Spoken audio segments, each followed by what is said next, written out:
Assalamualaikum warahmatullahi wabarakatuh. Alhamdulillahirabbil alamin wa bihi nasta'in ala umuri dunya waddin. Wassalatu wassalamu ala asrofil mursalin sayyidina wa maulana Muhammadin wa ala alihi washabbihi ajmain, amma ba'd. Alhamdulillah, apa kabar anak-anak? Semoga kalian semua sekeluarga, kita semuanya selalu sehat dan selalu dalam lindungan Allah Subhanahu wa taala. Hari ini jumpa lagi dengan Pak Uda dalam pembelajaran PAI kelas 6 semester 2. Sebelum kita mulai, untuk keberkahan kegiatan belajar hari ini, agar kita diberikan selalu kemudahan, mari kita buka pelajaran kita dengan membaca basmalah bersama-sama. Bismillahirrahmanirrahim.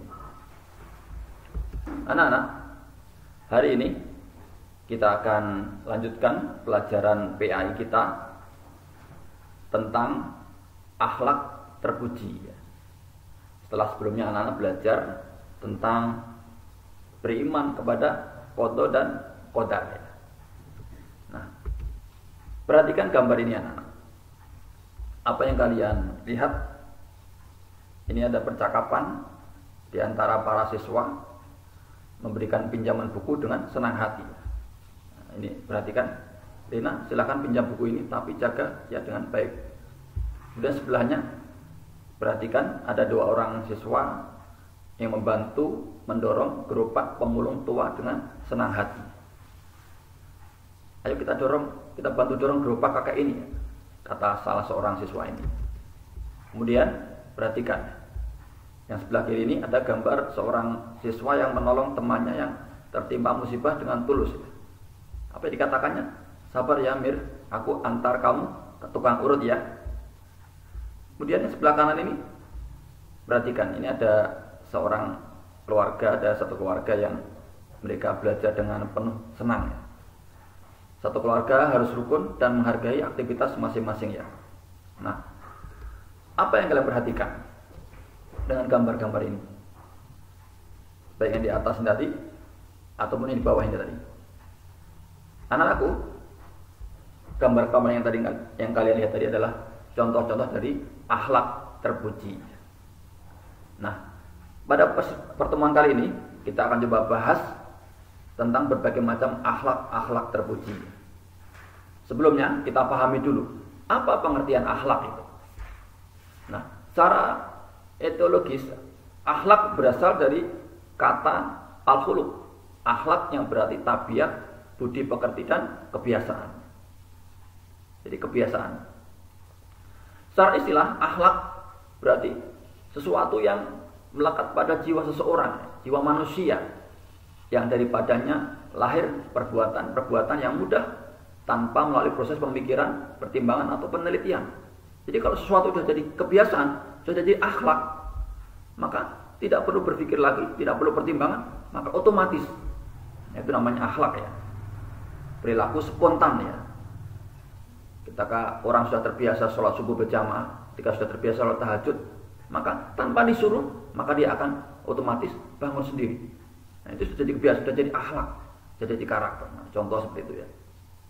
Kemudian akhlak berakar dari kata kholato atau kholkun, yang berarti kejadian, bentuk, ciptaan, tampilan, perilaku, tingkah laku yang meliputi lahiriah yang kelihatan ataupun batiniah yang ada di dalam hati ya.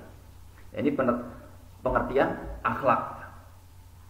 Nah, jenis-jenis akhlak ini ada beberapa macam ya. Kalau ditinjau dari bentuknya, akhlak terbagi menjadi tiga ya. Yang pertama adalah akhlak jawari atau anggota badan atau aktivitas fisik ya. Yang kedua adalah akhlak lisan ya, ucapan, perkataan. Dan yang ketiga adalah akhlak qalbu ya, sifat atau sikap yang ada di dalam hati kita.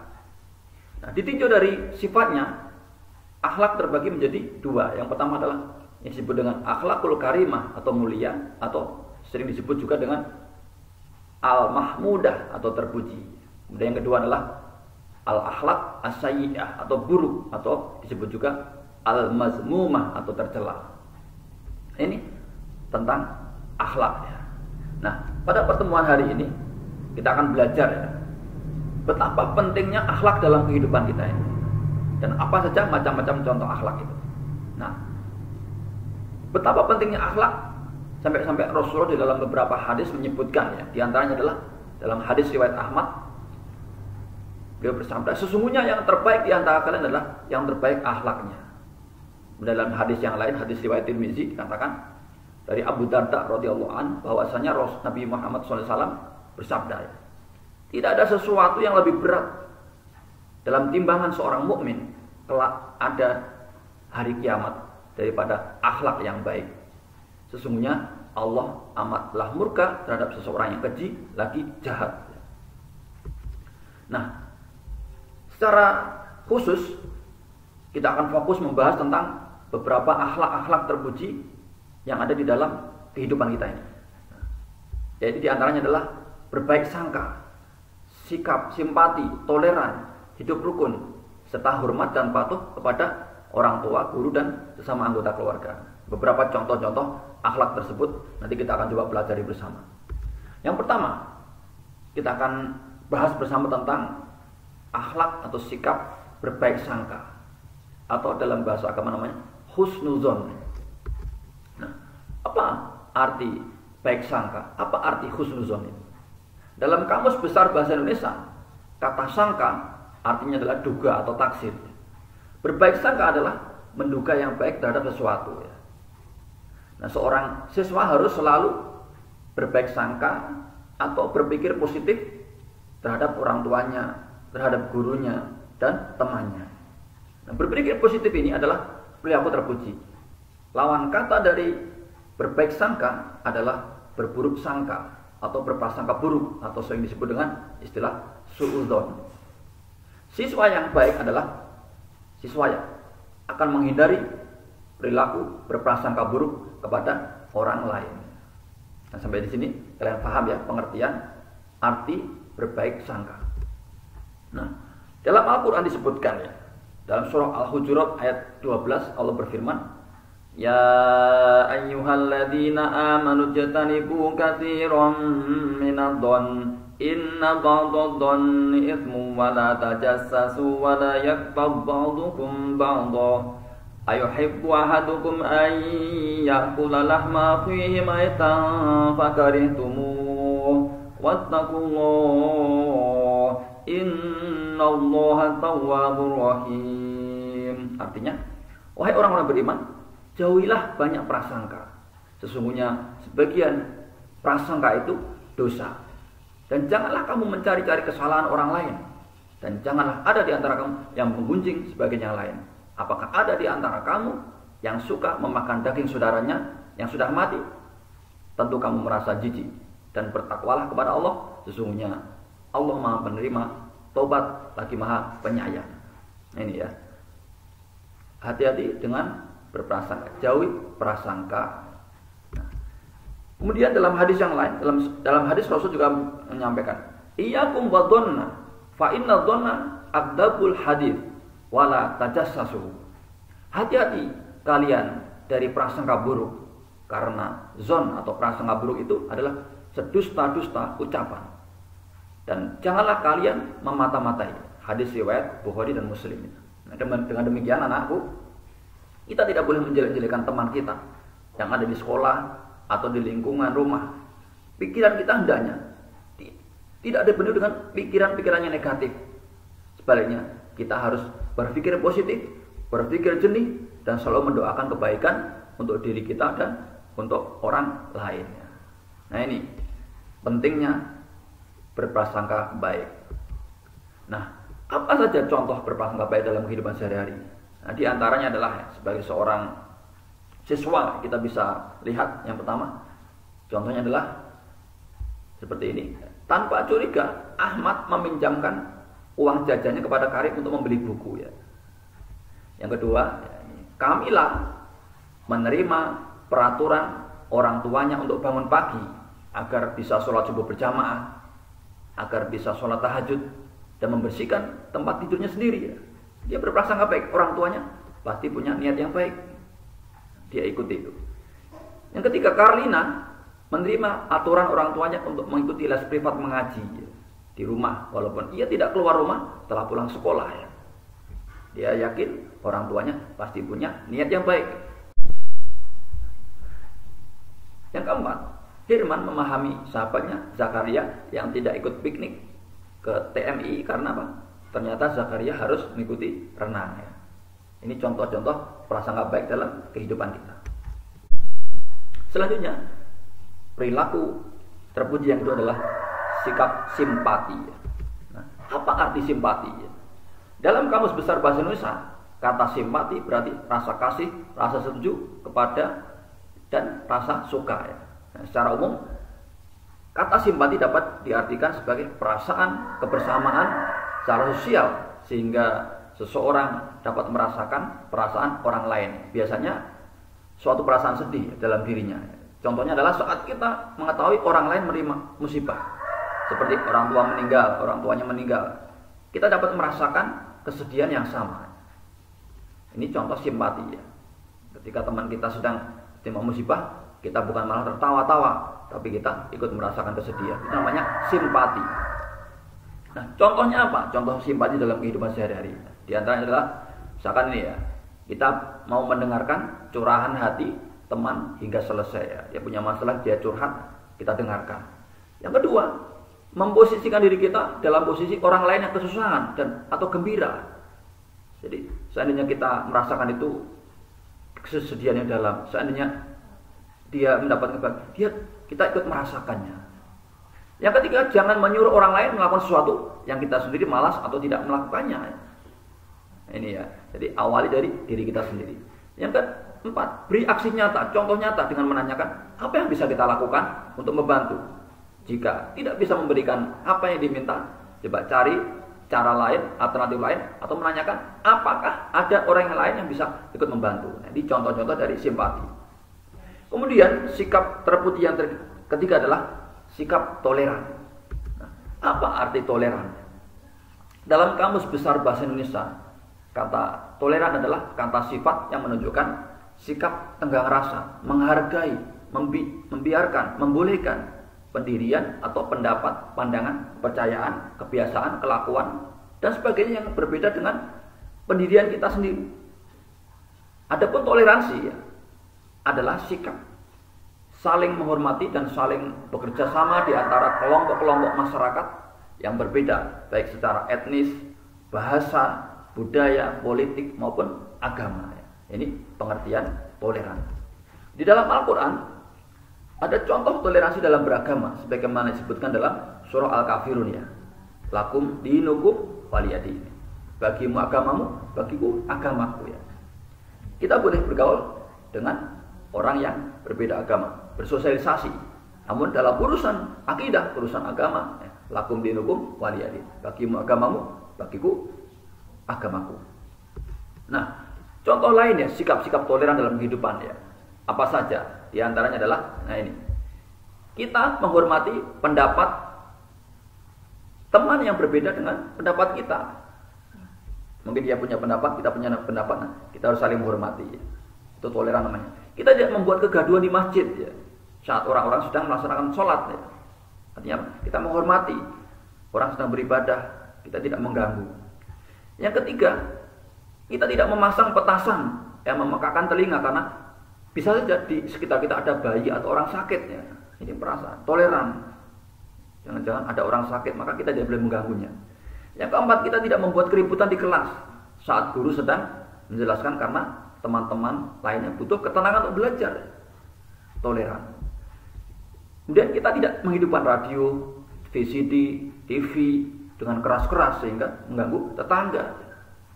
Karena kita hidup bermasyarakat, tidak sendiri.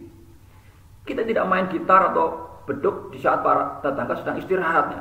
Berteriak-teriak juga sama saja. Tetangga sedang istirahat, kita teriak-teriak. Namanya apa? Tidak menghormati ya. Kemudian kita tidak mengejek kawan yang berbeda suku atau agama. Nah, tidak boleh ya. Islam tidak mengajarkan untuk saling mengejek dengan agama yang lainnya. Lakum dinukum waliyadin. Bagimu agamamu, bagiku agamaku. Nah, kemudian perilaku terpuji yang ketiga yang kita pelajari adalah hidup rukun. Apa arti hidup rukun itu? Di dalam Kamus Besar Bahasa Indonesia, kata rukun berarti baik dan damai, tidak bertengkar. Hidup rukun artinya hidup damai dan tidak bertengkar. Kita hidup di dunia ini tidak sendiri anak-anak. dan selalu membutuhkan bantuan dari orang lain. Kita hidup membantu atau dibantu, baik langsung ataupun tidak langsung, di rumah saja ya. Kita tidak bisa hidup sendiri. Kita membutuhkan orang tua, kita membutuhkan saudara, kita membutuhkan orang lain ya. Maka kita harus selalu hidup rukun. Hidup rukun sangat dianjurkan oleh agama. Kenapa? Karena manusia diciptakan oleh Allah Subhanahu wa taala. Suku, bangsa yang berbeda yang menyebabkan budaya pun berbeda. Namun kita diajarkan untuk saling apa? Saling rukun dalam pandangan Allah. Hanya orang-orang yang bertakwa yang membedakan satu dengan yang lainnya. Sebagaimana dalam surah Al-Hujurat ayat 13 ya. Ini. Ya ayyuhan nasu inna khalaqnakum min dzakarin wa untha wa ja'alnakum syu'uban wa qabaila lita'arafu inna akramakum indallahi atqakum innallaha 'alimun khabir. Wahai manusia, sungguh kami telah menciptakan kamu dari seorang laki-laki dan seorang perempuan. Kemudian kami jadikan kamu berbangsa-bangsa dan bersuku agar kamu saling mengenal. Sesungguhnya yang paling mulia di antara kamu di sisi Allah adalah orang yang paling bertakwa. Sungguh Allah Maha mengetahui lagi Maha teliti. Ini berbeda-beda bukan untuk saling bermusuhan, namun untuk apa? Saling mengenal, untuk bisa hidup rukun. Nah, contoh dalam kehidupan sehari apa? Contoh hidup rukun dalam kehidupan sehari. Yang pertama adalah setiap akan berbicara atau melakukan kegiatan harus diperhitungkan baik dan buruknya. Apakah ucapan kita ini, perbuatan kita ini baik atau buruk, memberikan dampak baik atau dampak buruk ya. Harus dipertimbangkan matang-matang. Jangan sampai kata-kata kita, perbuatan kita malah justru merusak kehidupan, merusak kerukunan. Yang kedua, menghargai orang lain ya, baik orang tua, orang yang lebih tua, kakak, adik, teman yang beragama lain, teman yang berasal dari daerah lainnya. Hidup rukun. Yang ketiga, berbicara yang baik ya. Tidak dengan kata-kata yang kasar yang membuat orang lain marah atau sakit hati. Ini juga bisa merusak hidup rukun ya. Yang keempat, dalam bertindak mengutamakan kepentingan orang banyak daripada kepentingan pribadi, atau dalam bertindak tidak egois yang selalu mementingkan diri sendiri ya. Dan lain-lain. Contoh hidup rukun banyak sekali. Nah, namun ada juga perbuatan-perbuatan yang bisa merusak hidup rukun dalam kehidupan. Apa saja nih? Contohnya misalkan ini, berbuat lebih mengedepankan emosi atau cepat marah bukan akal sehat. Ini juga sama, bisa merusak kerukunan. Yang kedua, tidak menghargai orang lain atau menganggap diri sendiri paling benar atau paling pintar. Ini juga sama, bisa merusak hidup rukun. Yang ketiga, suka mencela, mengolok-olok teman. Perbuatan mengolok atau mencela sering kali menjadi pemicu suatu pertengkaran atau perkelahian. Dan suka berbicara kasar atau merendahkan orang lain, itu juga sama, bisa merusak kehidupan yang penuh kerukunan. Kemudian sikap terpuji, akhlak terpuji yang keempat yang kita belajar adalah hormat dan patuh kepada orang tua, guru, dan anggota keluarga. Nah, pentingnya hormat dan patuh kepada orang tua dan guru. Kenapa anak-anak kita harus hormat dan patuh kepada orang tua dan guru? Kenapa? Karena orang tua yang memelihara dan membesarkan kita. Kenapa kita harus hormat dan patuh kepada guru? Karena guru yang mengajarkan kita bisa membaca, bisa menulis. Maka sudah sepantasnya kita menghormati dan mematuhi nasihat dari orang tua dan guru. Nah, di dalam Al-Quran Allah mengingatkan dalam surah An-Nisa ayat 36 ya.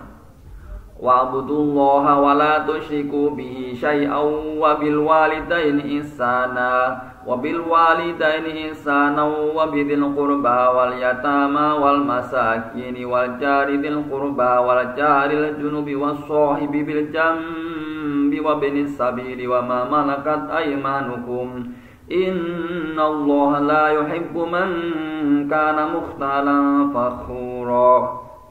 Artinya, dan sembahlah Allah dan janganlah kamu mempersekutukannya dengan sesuatu apapun, dan berbuat baiklah kepada kedua orang tua, karib kerabat, anak-anak yatim, orang-orang miskin, tetangga dekat dan tetangga jauh, teman sejawat, ibnu sabil, dan hamba saya yang kamu miliki. Sungguh Allah tidak menyukai orang yang sombong lagi membanggakan dirinya. Ini. Kemudian dalam hadis Nabi Muhammad pun mendukung perbuatan baik kepada orang tua. Di antaranya adalah Man barra walidayhi tuba lahu wa zadallahu fi umrihi. Rawahul Bukhari. Barang siapa yang berbuat baik kepada orang tuanya, akan menjadilah ia sebagai orang yang paling baik dan akan dipanjangkan umurnya. Masya Allah. Hadis riwayat Bukhari. Anak-anak, ayat di atas menganjurkan umat manusia untuk berbuat baik kepada orang tua, sesama anggota keluarga, kerabat, anak yatim, orang miskin, dan para tetangga yang dekat ataupun yang jauh. Bahkan hadis Nabi menjelaskan bahwa anak yang suka berbuat baik kepada ayah bundanya, kepada orang tuanya, maka akan dipanjangkan umurnya. Masya Allah. Nah, apa saja contoh perbuatan hormat dan patuh kepada orang tua? Contohnya adalah, misalkan ini ya, pada orang tua, memberi salam, izin, minta izin dan mencium tangan orang tua ketika akan berangkat ke sekolah. Ini mendoakan orang tua setelah sholat. Nah ini jangan lupa, kalau sholat jangan buru, doakan orang tua. Yang ketiga, perintah orang tua untuk belajar sungguh-sungguh, tidak banyak menonton TV, banyak bermain, harus dituruti. Ini contoh hormat dan patuh pada orang tua. Minta izin terlebih dahulu jika ingin bermain ke rumah teman, ingin keluar rumah, minta izin ini. Yang kelima, perintah orang tua untuk mengerjakan sholat, bangun pagi, hendaknya dituruti dan sebagainya. Ini contoh anak-anak. Bukti kita berbakti kepada orang tua, hormat dan patuh di antara adalah contohnya sikap-sikap seperti ini tadi. Kalian bisa? Ya? Semoga kalian bisa. Ya. Kemudian, contoh hormat dan patuh kepada guru apa saja ya. Di antaranya, ketika bertemu guru, jangan lupa memberi salam kepada guru, lalu cium tangannya. Tentu laki-laki dengan laki-laki, perempuan dengan perempuan ya. Yang kedua adalah mendengarkan penjelasan guru di kelas. Jangan ngomong sendiri ketika dijelaskan itu. Yang ketiga, saat belajar tidak banyak bercanda, bermain di dalam kelas. Nah, yang ketiga, tugas-tugas dari guru harus dikerjakan dengan tepat waktu ya. Jangan menyepelekan. Guru memberikan tugas supaya kita pinter. Nasihat untuk kemajuan siswa harus apa? Dipatuhi. Jangan diabaikan ya. Kemudian larangan guru agar tidak mencoret-coret kelas, dinding kelas, tidak berkelahi, tidak bertengkar dengan teman atau mengganggu teman di kelas, hendaknya dijauhi ya. Ini contoh hormat dan patuh kepada guru ya. Nah, kemudian yang ketiga, apa contoh hormat dan patuh kepada sama keluarga ya? Nah, ingat, anggota keluarga kita tidak sendiri kita saja, ada ayah, ibu, ada kakak, adik, ada nenek dan kakek. Nah, apa contoh hormat dan patuh kepada sama keluarga? Nah, misalkan ini yang pertama, jika bertemu saudara atau famili yang lebih tua ya, seperti nenek, kakek, paman, bibi atau kakak, hendaknya memberi salam dan mencium tangannya. Nah, ini. Yang kedua, mematuhi sikap setiap nasihat kebaikan dari anggota keluarga yang lebih tua ya. Jika ada yang memberi nasihat kakak kepada adik, orang tua kepada anak, kita harus menerimanya. Kemudian yang ketiga, terhadap adik yang lebih muda, hendaknya harus menyayangi ya. Kenapa? Karena satu keluarga menyayangi yang muda menghormati yang tua. Tidak menghidupkan audio, radio, TV atau VCD keras-keras di saat ada anggota keluarga atau kakak atau adik atau nenek yang sedang sakit ya. Nah, ini contoh-contoh sikap hormat dan patuh kepada sesama anggota keluarga ya. Nah, anak-anak, itu di antara penjelasan tentang beberapa akhlak-akhlak terpuji. Kesimpulannya apa ya? Supaya kalian ingat. Yang pertama, husnuzon atau berprasangka baik kepada sesama manusia, terutama berprasangka baik kepada Allah yang telah menciptakan kita. Jadi misalkan kita mendapat ujian hidup, kita berprasangka baik kepada Allah. Allah pasti sedang menyayangi hambanya. Maka harus selalu berprasangka baik kepada Allah, juga kepada sama manusia. Yang kedua, prasangka negatif itu dosa ya, prasangka buruk itu dosa. Misalnya mencari-cari kesalahan orang lain atau bergunjing. Karena bergunjing, sebagaimana pelajaran terdahulu, dia beratkan seperti kita memakan daging saudara kita yang sudah mati. Kemudian simpati adalah ikut merasakan orang lain, sehingga kita mampu merasakan apa yang dia alami, dilakukan dan diderita oleh orang lain. Toleransi adalah sikap saling menghormati dan saling bekerja sama di antara kelompok-kelompok masyarakat yang berbeda, baik etnis, bahasa, budaya maupun agama. Itu toleransi.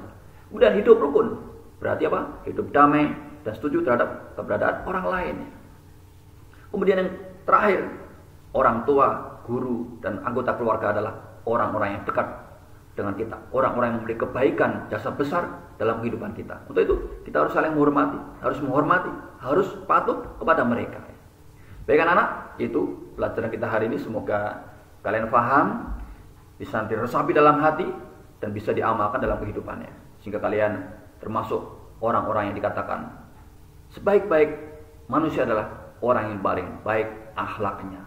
Semoga kita menjadi orang yang paling baik akhlaknya kepada Allah, kepada sesama manusia, kepada lingkungan sekitar, kepada hewan, tumbuhan.